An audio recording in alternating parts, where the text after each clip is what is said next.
The phone was still warm against my ear when I heard the words that splintered something inside me for good. My daughter didn't hang up, just dropped her phone into her purse and kept talking as she walked across some polished hotel lobby hundreds of miles away. "It's time," she said, voice smooth and practical in a way that suddenly felt foreign. "He's not safe alone. He forgot the burner yesterday. He could burn the place down." A man's voice answered, lower, careful, my son-in-law's measured tone, "And the house is worth a fortune now. We could sell, move him someplace decent, nothing too expensive, set him up in a care community, and we'd finally have the down payment for that place in Ridgeline with the mountain view." My fork hovered above the plate. Meatloaf, Margaret's recipe, went cold while their conversation sharpened in my living room like a razor being honed. "He's so grateful just to hear from me," my daughter said, and I could hear the smile in it. "He won't see it coming." I lowered the phone without making a sound and set it on the table next to the framed photograph of my wife. Margaret's laugh had lived in this house longer than any coat of paint. Even after 2 years of silence, some afternoons I still caught it trailing down the hallway with the dust motes. Her eyes in the photo were bright, amused, a dare to the world to try her patience. I looked into them like a man measuring himself against a mirror. I don't know how long I sat without moving, listening to the grandfather clock tick through the blue hour between day and night, listening to my own breathing slow down from a stagger to a tread. The house felt like it had pulled its breath in with me, the walls waiting to see what I would do. Outside, a spring wind lifted the birch leaves along the back fence and the first crickets began their thin music. I used to believe time softened all things if you gave it a chance. Some griefs, though, don't soften, they harden. They crystallize until they cut clean. When I finally stood, the room had gone dim and Margaret's face in the frame was the only light. I straightened her picture, pressed a thumb against the smudge at the edge of the glass, and said out loud, "All right." I didn't storm over to confront anyone. I didn't call Emily to demand an apology that would arrive wrapped in excuses.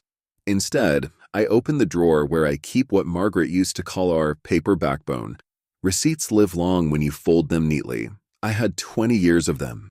University tuition stubs with coffee rings from midnights when I ran numbers until the table blurred.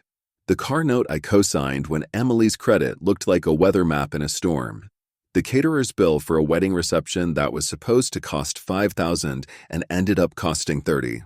I ran a construction outfit for a living. Numbers are just another kind of beam you learn to set true.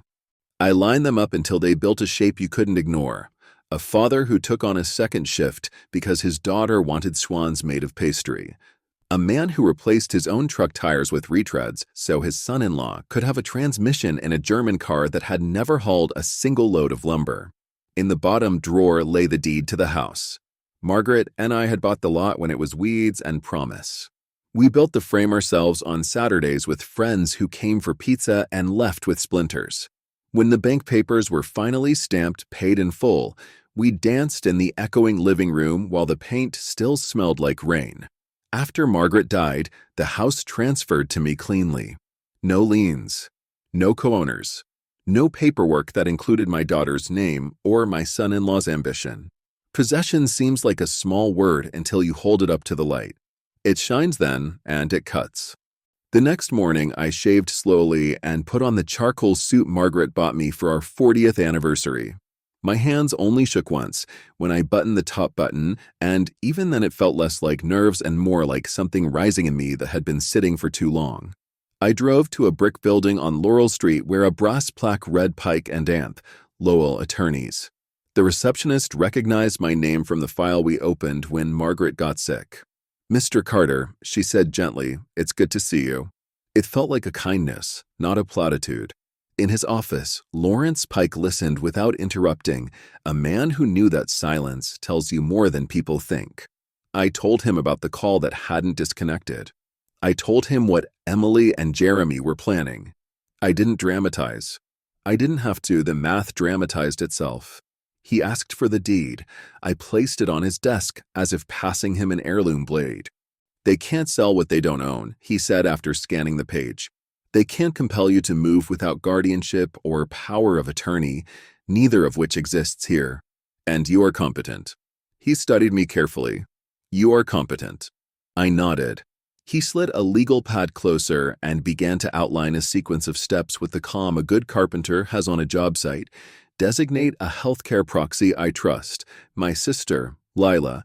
Draft a living will so no one can waive medical concern. Around like a flag of convenience, and if I choose to sell, make sure every move is documented and deliberate. I don't want to react, I said at last. I want to decide. Mr. Pike smiled the way men smile when they see another man stand his ground. Then decide, Mr. Carter. And we'll write the decisions down so no one can pretend later that they didn't happen. I called a realtor that afternoon, a woman named Maya Bennett whose advertisements didn't make promises so much as state facts. When she arrived, she stepped into the foyer and stopped at the threshold the way you do in old churches when the light falls just so. You built this, she said, not a question. We did, I answered, and the word we put a small ache under my breastbone. Maya moved through the rooms like a surveyor who also loved music, testing the stairs with her heel, tapping the newel, running a hand along the casing. In the kitchen, she paused by the bay window I built for Margaret's books and tea. Mid-century lines with honest updates, she murmured. The sort of house that makes buyers imagine they've been here before in a happy memory. She ran comps, I poured coffee. We spoke plainly about price. $890, she said finally. List confidently. If the gods of cash buyers smile, we won't need to list at all. Her phone rang while she was still measuring the pantry. It was the kind of call that takes seasoned agents by surprise and makes them try not to sound surprised. A private group that bought well-kept homes for long-hold rentals wanted to walk through within 2 hours. They walked. They did not haggle. They made a clean offer that evening, above my ask, cash, 10 business days to close, inspection for their files only. I took the deal. If you've ever set a beam exactly right and felt the structure settle against your palm, you know the feeling that ran through me then, not triumph rightness. We moved through the steps. A title search that came back clean as a whistle. A notary who admired the oak floors and asked what oil I used on them. A wire instruction sheet from a small bank 2 neighborhoods away where the manager still shook hands with both hands and asked about your family like he meant it. Pioneer Mutual, their sign said, and it made me think of Margaret's grandmother who crossed 3 states in a wagon and built a kitchen table that outlived everyone who ate at it. I opened a private client account, declined the mutual funds the young advisor tried to sell me, and asked instead for a trust officer. A revocable living trust in my name, I said when we sat down, becoming the Carter Family Legacy Trust upon my death. Successor trustee, my sister Lila. Primary beneficiary, me, while I'm alive. After that, have to trade scholarships for kids who choose a tool belt over a necktie, a quarter to the public library, a quarter to Lila's church food pantry. My daughter is not to be trustee. She is not to have access. The trust officer, a woman named Denise with the steady eyes of a nurse, didn't flinch. We'll draw it up precisely, she said. Clarity is a kindness. I signed more papers in those 10 days than I'd signed the year we built the house. With every signature, I felt something click into place inside me, like the tongue on a new deadbolt seating home. On day 9, I called a locksmith. He arrived in a van packed with tiny, patient tools and a thermos that smelled like cinnamon. Old brass, he asked, eyeing the hardware. We can match the look. No, I said after a moment. New. Nothing that says remember. He swapped the warm brass Margaret had chosen for brushed steel that looked like resolve. I kept one old knob, the one from the door that leads to the yard, and tucked it into my jacket pocket like a coin I wasn't ready to spend. Later, in a hardware store aisle that smelled like rope and sawdust, I bought a small device that pretended to be a phone charger and was, in fact, a camera. It wasn't paranoia. It was documentation. People tell a different story when they think the old man's memory is the only witness. I wanted more than memory. The closing happened on a Friday at 11 in a quiet conference room decorated with a print of cottonwoods along a river. The buyer's attorney liked my floors and told me her father had been a plumber. That warmed me to her immediately. We signed. We shook hands. In the parking lot, Maya hugged me and said, "You did a brave thing." I drove to the new apartment I'd leased under month-to-month terms at a place called Juniper Ridge where the manager, Mr. Sato, wore a sweater vest and remembered names. The one bedroom was clean, square, and honest. Everything I brought into it I brought by choice. I set Margaret's photo on the nightstand and an old ceramic bowl by the sink, the one she kept lemons in. It looked a little lost on a laminate counter, but it would learn. That night I cooked an egg and ate it standing up, the way men do when they're moving, and I slept with both windows cracked. The city murmured under the spring night, and for the first time in a long while I felt not watched, not judged, simply alone and safe. The day before Emily and Jeremy were due back from their conference, I drove to the old house one last time and let myself in through the side door. My key slid into the new lock with a sound like a zipper closing. I moved slowly through each room, not to say goodbye. I had done my goodbyes in stages over months, but to check outlets, test the camera app, decide where to leave the letter. There are things a man says with ink that he can't say any other way. I wrote carefully, the way Sister Agnes taught me in 4th grade, each line straight without a ruler. If you are reading this, I began, you have discovered the keys you loved do not love you back. I heard your conversation. I know your plan. The house you meant to sell belongs to someone else. Your belongings are boxed and stored at Red Cedar's storage under your names. You have 30 days to collect them before the fees begin. I wish you health. I wish you humility. I will not be put away. I will not be stolen from. Dad. I taped the envelope to the inside of the front door at eye level where even denial would have to look. I angled the charger camera just enough to catch faces and hands. Tess walked past it, watched my own shoes cross the phone screen, adjusted 3 degrees, tested again. Satisfied, I locked up and stood for a moment on the front step as the late afternoon light made the brick blush. A young couple wandered past with a stroller. The baby's fist grabbed air in that soft, serious way that never fails to make old men smile. I hoped they'd end up neighbors to the new owners. Good people keep a street alive. Friday at 5:12 my phone buzzed with the motion alert. I set my coffee down, turned the volume up, and brought the screen close enough to see the faint paint nick on the baseboard that I never got around to touching up. Jeremy's black SUV slid into the drive. Emily got out first in a blazer the color of expensive stone. Her hair had that blow-dry confidence to it that used to make me proud. Jeremy rounded the hood, rolling his shoulders like a man who was about to carry luggage and a life he was sure was about to get easier. She slipped her key into the new lock and frowned. Tried again. Jiggled. That's odd, she said, looping annoyance and confusion into a bow. It's not. Jeremy tried the garage clicker. Nothing. He jogged down the walk to the side gate. The camera caught him reappearing, jaw set, voice tight. Back door too. And the garage keypad is dead. He put a steadying hand on her shoulder. Maybe the lock seized. Or he changed them. The way he sound, you would have thought the pronoun meant weather or luck. He wouldn't, she said, and the way she said it told me she didn't believe it. She took out her phone and dialed. The old house number rang nowhere. She tried again, then swiped to a different contact. He doesn't have a cell, she whispered to herself, a little panicked, as if suddenly noticing I had chosen to live outside certain harnesses. Jeremy surveyed the windows like a man inspecting a portfolio for weakness. He pointed at the kitchen. That bottom sash sticks. I can boost you. On my screen, I watched my daughter climb into a house that no longer had room for her sense of certainty. She opened the front door from inside and stopped dead when she saw the envelope. She read it standing, mouth slightly open, and then again sitting down as if a chair might rearrange the words. Jeremy read over her shoulder, lips moving like a boy sounding out a hard paragraph. Their faces changed on my small screen the way weather does when a cold front blows in quickly, with a force you can feel even through glass. He sold it, Emily said, voice thin. He sold it. Jeremy blew air out through his nose, anger's old whistle. He's not as out of it as we thought. He kept reading, a hand traveling to his hair and tugging. Storage. 30 days. Will not be stolen from.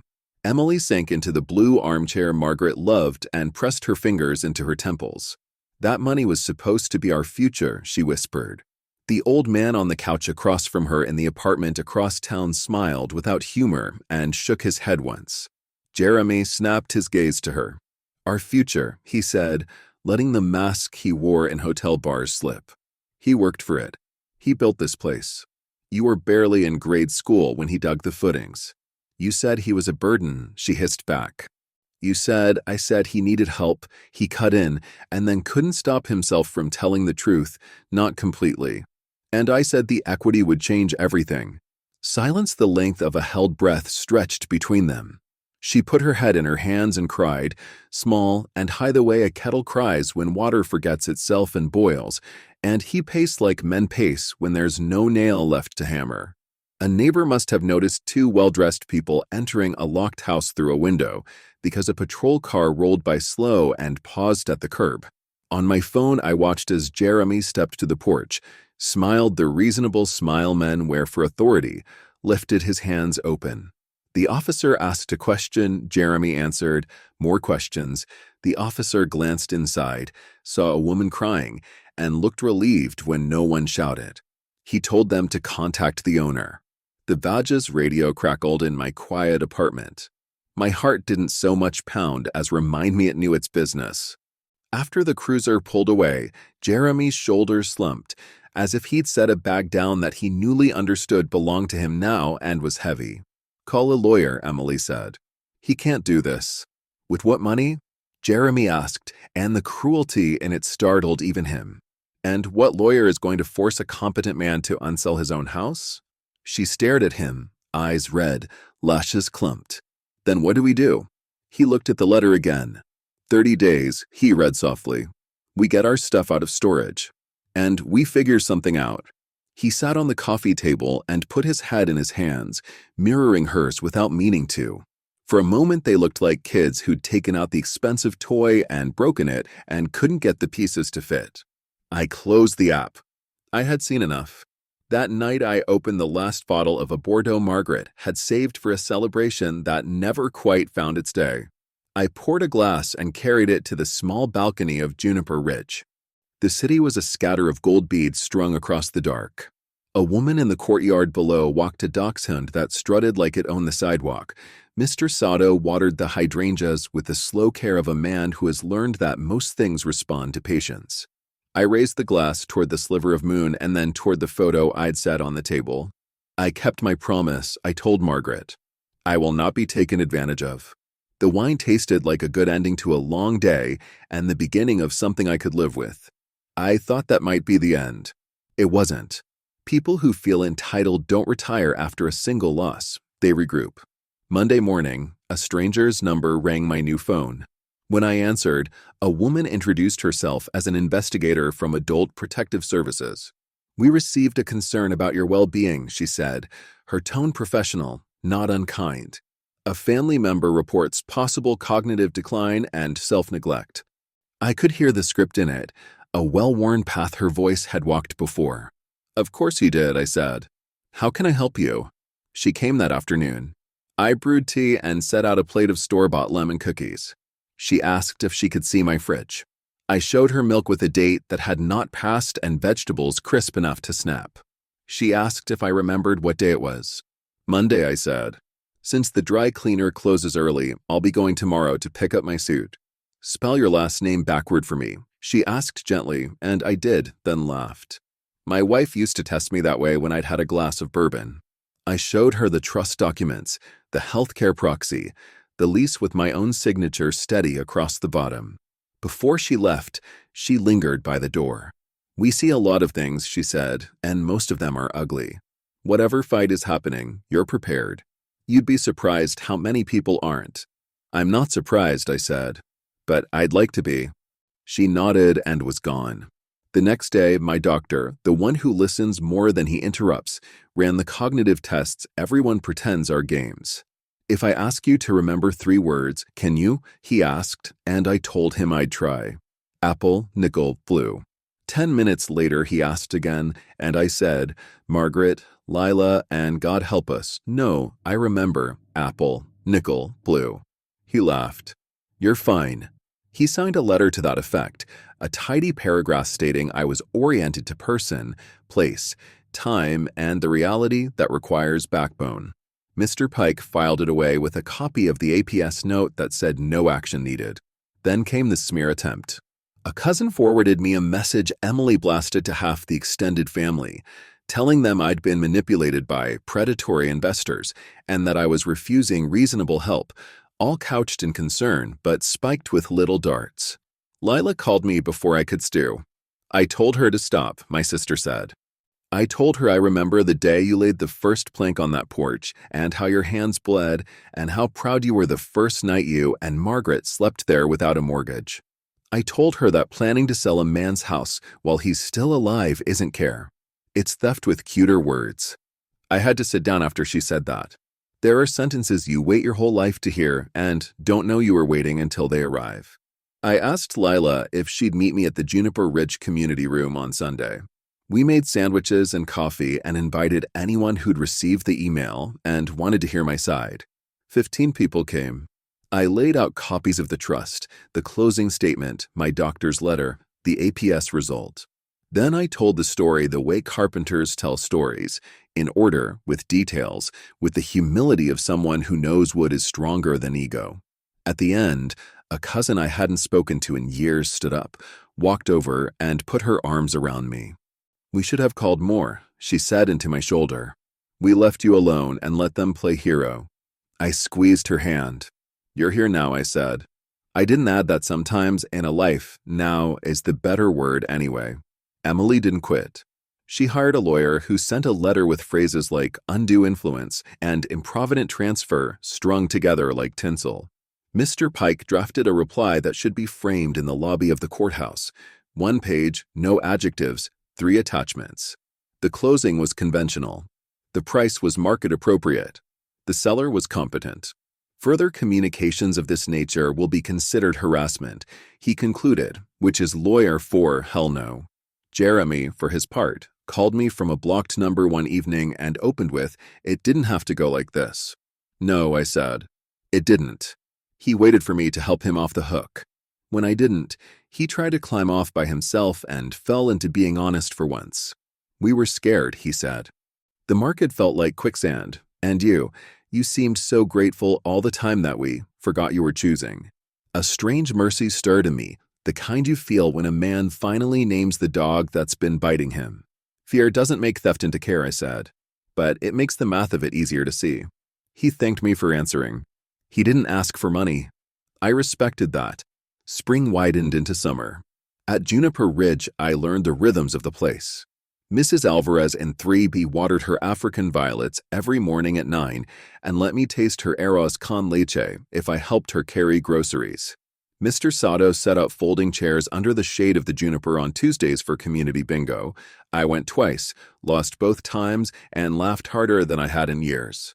I took the bus to a hardware store and bought a small tool roll, the kind I used to give the new apprentices.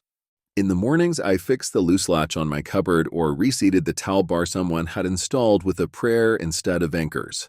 I drank coffee at a shop called East of Cedar where the barista, a kid with paint under his fingernails, asked me about drills because he'd inherited one and was afraid of it. It's a friendly machine, I told him, if you hold it like something alive. He laughed and wrote that down as if it might belong in a song. I found a park with a bench that remembered me when I returned and a library branch with chairs that had known 1,000 readers' spines. When I opened an account for the trust at the Library Foundation, the director cried quietly, "The way librarians do everything with dignity. We'll put your wife's name on a small plaque in the reading garden," she said. Nothing gaudy. She'd like that, I said, and had to stand on the sidewalk for a while afterward in the sun to feel my legs again. In late July, Emily asked to meet. Not at my home, not at hers. She suggested a church basement 2 blocks from where I'd married her mother. I said yes and asked Mr. Pike to join us for the first 10 minutes. He did. He sat at the end of the metal folding table in his neat blue tie and introduced himself to my daughter with courtesy that did not bow. "I will stay," he said, "until we have all agreed on ground rules." He laid them out like tools. No raised voices, no accusations of insanity, no talk of money. After that, he nodded to me, touched my shoulder, and left. Emily stared at the tabletop, tracing the forward grain with her thumbnail. "I'm angry," she said at last. "I know," I said. "So am I." "At you," she added, and then, very softly, and at me. The room smelled faintly of coffee and floor wax. Somewhere above us a choir practiced, a soprano sending a high note down the stairs like a ribbon. Emily took a breath that shook. "When Mom died," she said, "I got used to being the one you called. I liked how needed I felt. Jeremy's hours were long then. I felt important. And then lately, when you sounded tired, it scared me. I didn't want to watch you fall apart slowly. I thought if I made decisions fast enough, I could skip the part where I had to feel what I was feeling." She made a sound that could have been a laugh if it hadn't been soaked in regret. "And I liked the idea of the house," she admitted. "I liked the idea of having something that felt like Mom and felt like you and felt like all the things I wanted but didn't want to work for. I'm ashamed of that." I looked at my daughter, who was not a child, and for the first time since that night with the phone, I saw not strategy but sorrow. "I'm not a problem to solve," I said. "I'm your father." She nodded, tears sliding cleanly down, no mascara, nothing to make a mess of it. "I know," she said. "I forgot. And I forgot that you built your life knowing how to hold it up. You don't need me to be the beam."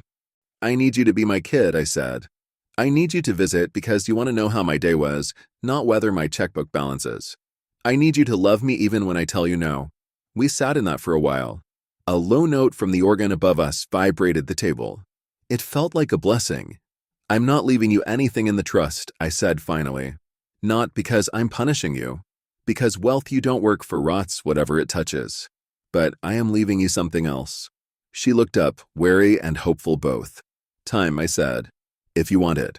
You and me. Coffee and a walk. No talk about the house. No talk about Jeremy unless you want to. Just you and me remembering how to be us." She nodded. "I would like that." We met on Tuesdays after that. Sometimes she told me about a client that made her laugh. Sometimes we said nothing and watched people go by and made up stories about their dogs. Sometimes she cried and I didn't, and sometimes the reverse. We didn't fix anything. We did something harder. We kept showing up. Summer shouldered into fall. The leaves along the bike path outside Juniper Ridge turned the exact gold Margaret used to buy in sweaters she said made her feel like October. I took a job 2 mornings a week at the community woodshop teaching teenagers how to plane a board without fighting it. If you want to know how a kid is doing, put a chisel in their hand. They'll tell you without words. One boy named Daniel came in angry enough to dent steel. By November, he was making dovetail joints you could press together with 2 fingers and a grin that had less fight in it. On Thanksgiving, Lila's dining table filled with food made from recipes on stained cards. I brought the bowl of lemons and a pie I bought with the humility of a man who knows his limits. Midway through dinner, my sister asked me to say grace. I don't know that what I said was prayer. It was gratitude, though, which I've come to believe is the heart of prayer whether you add the other parts or not. I thanked the God Margaret believed in for houses you can leave without losing the home you built. I thanked him for women like Lila and men like Mr. Pike and for teeth that still chew pecans and for libraries and lemons and the way kids' shoulders drop when a door finally opens in their life. After dinner, Emily washed dishes with her aunt. She dried a plate and looked at me over her shoulder. "I'm trying," she said. "I see it," I answered. December arrived like it always does, quickly and then all at once. A year had almost turned since the night the phone didn't hang up. Emily asked if I might come to her apartment for Noche Buena. "Small," she said. "Just us and Aunt Lila and Mr. Sato. He has nowhere to go that night, and Mrs. Alvarez if she wants to bring arrows." "What can I bring?" I asked. "Whatever you like," she said, and this time there was no adult talking to a child or a child talking to an adult, just a daughter asking her father to come eat. I made the rosemary stuffing Margaret loved, the kind that makes the whole room smell like a memory opening its hands. The elevator at Juniper Ridge pinged cheerfully when it arrived at the lobby. In Emily's apartment, someone had strung paper stars across the window, imperfect in a way that told me she'd cut them herself. Jeremy answered the door. He held out his hand. "Thank you for coming," he said. Thank you for not hating me. I try not to do any feeling forever, I said. He laughed and stepped aside. We ate too much. We argued briefly about whether a certain carol is joyful or sentimental nonsense. Mr. Sato told a story about the first winter his family spent in America that made everyone quiet and then made everyone laugh. At midnight, Lila insisted we all go outside for a minute to feel the cold on our faces. It wakes the soul up for the new year, she said. Or it makes you wish you'd brought a thicker scarf, Emily added, and we laughed in a little cloud of steam on the sidewalk. On the walk back in, my daughter touched my elbow. Dad, she said, are you happy? I thought about the people upstairs in Juniper Ridge who wave when I come in from the mailboxes. About the boys at the woodshop who argue over which plane feels best in the hand. About the bowl of lemons on my counter. About the trust papers in a folder that say Margaret's name next to a garden bench where strangers will sit and read under a tree. About the house I loved that I placed carefully into someone else's hands before the people I loved could turn it into a cage. I am, I said. I am. I don't know what you expected to hear at the end of this story. Maybe wanted a moment where Emily begged and I said no with a flourish that made you pump your fist. Maybe you wanted me to hand her a check and tell you forgiveness tastes like money. Life rarely gives us those neat endings. It gives us people who err and sometimes learn. It gives us houses you can build and leave and still keep. It gives us the chance to choose ourselves without choosing bitterness. When people ask me now what happened to the house, I say, I put it where it would do the least harm and the most good. When they ask what happened to my daughter, I say, she comes for coffee on Tuesdays, and sometimes she brings pastries, and sometimes she brings apologies, and some Tuesdays we just talk about dogs. And when they ask me what I'd tell a man who hears, in the static of a phone that didn't quite disconnect, that he is a burden, I say this: you are not a burden. You are a person. You get to decide what to do with the things your hands have built. Hold your line. Sign your name. Change the locks if you have to. Then open the door you choose and invite in the ones who know what a gift it is to be welcomed.